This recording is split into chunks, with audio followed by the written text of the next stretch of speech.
Assalamualaikum warahmatullahi wabarakatuh. Nama saya Yassi Agustin. Saya dari Prodi Ekonomi Syariah kelas 2A. Di sini saya akan menanggapi penjelasan yang sudah dijelaskan oleh Dr. Abdul Wadud Nafis, di mana beliau sudah menjelaskan tentang konsep dasar ekonomi Islam. Tujuan dari mempelajari ini, kita perlu untuk memahaminya karena ekonomi yang kita ketahui ada dua aliran. Yang pertama kapitalis, yang kedua sosialis. Ada aliran campuran antara kapitalis dan sosialis. Di sini kita akan mengetahui bagaimana ekonomi Islam, prinsip serta karakteristik ekonomi Islam. Definisi ekonomi Islam itu sebuah cabang ilmu yang membahas dan mempelajari tentang perilaku manusia dan memenuhi kebutuhan dan memuaskannya. Dalam hal ini, bagaimana manusia memenuhi kebutuhannya seperti kebutuhan pokok, kebutuhan primer dan sekunder.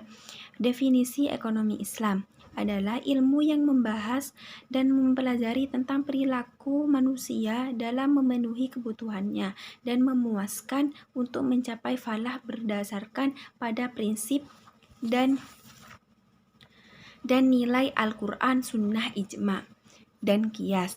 Falah untuk mencapai secara dohir dan batin serta mencapai ridho Allah Subhanahu wa Ta'ala. Oleh karena itu, kita dalam memenuhi kebutuhan kita harus tahu takaran seperti hanya makanan dan lain-lain dengan tidak israf atau tidak berlebih-lebihan. Perbedaan ekonomi Islam kapitalis dan sosialis. Kapitalis itu blok barat, sedangkan sosialis itu blok timur. Perbedaan. Yang pertama, ekonomi Islam bersumber dari Al-Quran, Ahlussunnah. Kompetensi di kontrol syariah Islam, pengakuan kepemilikan individu umum secara nisbi, kesejahteraan bersifat jasmani, rohani, dan akal. Mekanisme pasar bekerja menurut maslahat. Yang kedua, ekonomi kapitalis bersumber dari pemikiran dan pengamalan manusia yang ke potensi usaha beban dan melahirkan monopoli. Pengakuan kepemilikan individu secara bebas. Kesejahteraan bersifat jasmani. Mekanisme pasar diluaskan berjalan sendiri. Yang ketiga, ekonomi sosialis. Yang A bersumber dari pemikiran dan pengalaman manusia. Yang B tidak menjadikan mekanisme pasar dan tidak ada persaingan. Yang C tidak mengakui kepemilikan individu secara alat produksi milik umum. Yang D, kesejahteraan bersifat jasmani belaka. Yang E, perekonomian dijalankan lewat perencanaan pusat oleh pemerintah.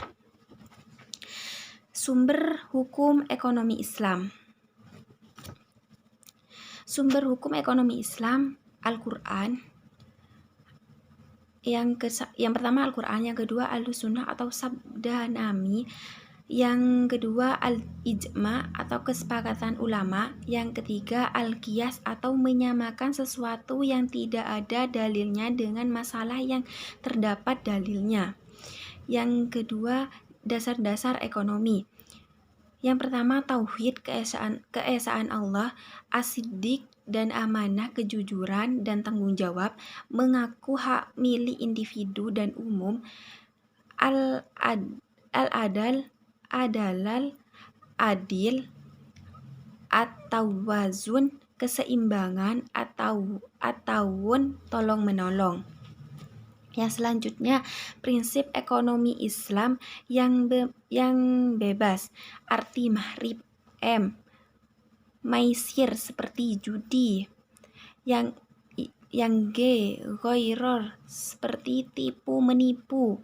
R, riba seperti membeli emas dengan emas itu harus sama. Yang selanjutnya karakteristik ekonomi Islam ada 8. Yang pertama, ekonomi Islam terikat dengan akidah syariah dan akhlak. Yang kedua, harta kepunyaan Allah dan manusia sebagai khalifah. Yang ketiga, larangan maisir, ghaisor, dan riba. Yang keempat, keadilan dan keseimbangan dalam melindungi kepentingan individu dan masyarakat.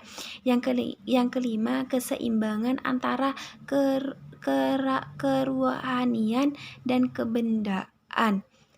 Yang keenam, bimbingan konsumsi. Yang ketujuh, petunjuk investasi. Yang kedelapan, zakat. Cukup sekian dari saya. Assalamualaikum warahmatullahi wabarakatuh.